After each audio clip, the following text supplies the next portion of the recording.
ഇന്നത്തെ നമ്മൾ സുവിശേഷത്തിൽ വായിച്ചു കേട്ടത് ഈശോ 72 ശിഷ്യന്മാരെ അയക്കുന്നതാണ്.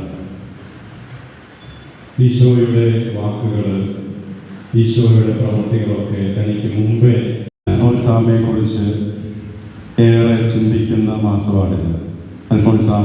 വിശുദ്ധ അൽഫോൻസാമയുടെ തിരുനാൾ ഈ മാസമാണ് നമുക്കറിയാം.